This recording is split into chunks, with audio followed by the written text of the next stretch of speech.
$146 billion का भारत पे कर्ज था, जो फिलहाल बढ़कर $557 बिलियन हो गया है, यानी $111 बिलियन इस बीच में कर्ज और बढ़ गया, विदेशी कर्ज। अब इसके बाद पूरी फेस्ट आई है, भारत के भीतर की स्थिति क्या है, एक झटके में जरा समझिए।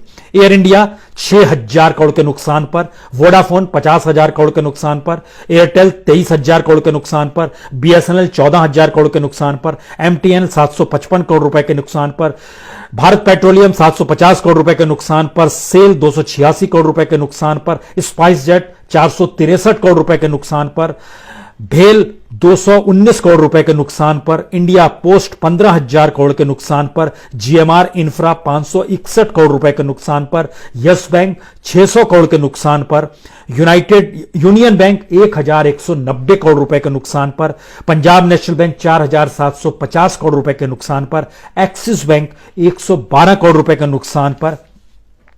यह तो नुकसान की एक फहरिस्त थी। जेपी समूह खत्म हो गया, समाप्त हो गया, वीडियोकॉन दिवालिया हो गया, एयरसेल डोकोमो मर चुके हैं, जेट एयरवेज बंद हो चुका है, भारत के जो हवाई अड्डे हैं 7 हवाई अड्डे अडानी को दिए जा चुके हैं, बंदरगाह 2 बंदरगाह दिए जा चुके हैं, रेलवे अब बिक्री के रास्ते पर है, जो लाल किला है, जो विरासत है हमारी, उसको किराए पर दिया जा चुका है, जो बैंकों का विलय है उसमें देश भर में तकरीबन 6,000 से छोटे बड़े जो दफ्तर चलते थे वह बंद हो चुके। अभी तक निकालने की प्रक्रिया शुरू नहीं हुई है, लेकिन मर्जर के बाद उनको बंद किया जा रहा है, हटाया जा रहा है। जिस तरीके से बीएसएनएल और एमटीएनएल की अब ऑफिसेज जो हैं उसको किराए पर दिया जा रहा है, बेचने की तैयारी हो रही है। एटीएम के कमरों में कमी देश भर में लगभग 25% की कमी आ गई है। 36 सबसे बड़े कर्जदार से मतलब यह होता है 5,000 करोड़ से ज्यादा जिन्होंने कर्ज लिया, जो बैंक में था, जो हमारा और आपका पैसा था, उस कर्ज को लेकर वो देश से फुर्र हो गए, उड़ गए। ऐसे 36 बड़े कर्जदार हैं। कुल तादाद ऐसे कर्जदारों की लगभग 6,000 से ज्यादा है जो फरार हो चुके हैं। लेकिन इसके बावजूद भी कुछ कॉर्पोरेट को 2.5 लाख करोड़ यानी 2,40,000 करोड़ का कर्ज माफ भी किया गया।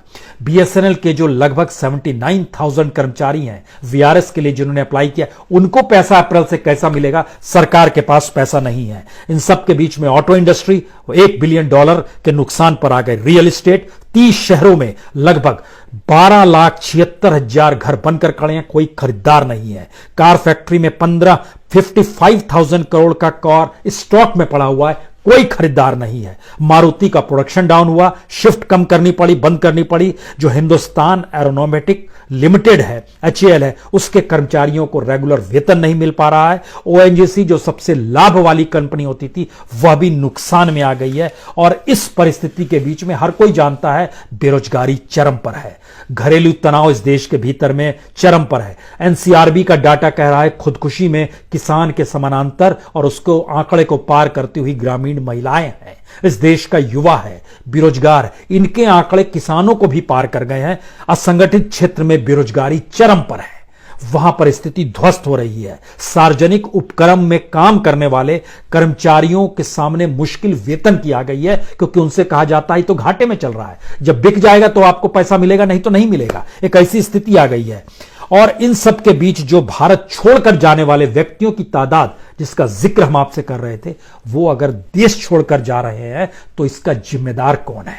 ये कौन सी परिस्थिति देश के भीतर बनाई गई है? और नागरिकता के सवाल में बार बार संसद से लेकर सड़क तक सरकार यही कहती है, हम किसी को निकालना नहीं चाहते हैं, हम तो लाना चाहते हैं। जो रिफ्यूजीज भारत के भीतर हैं और जो माइग्रेंट्स हैं, हमको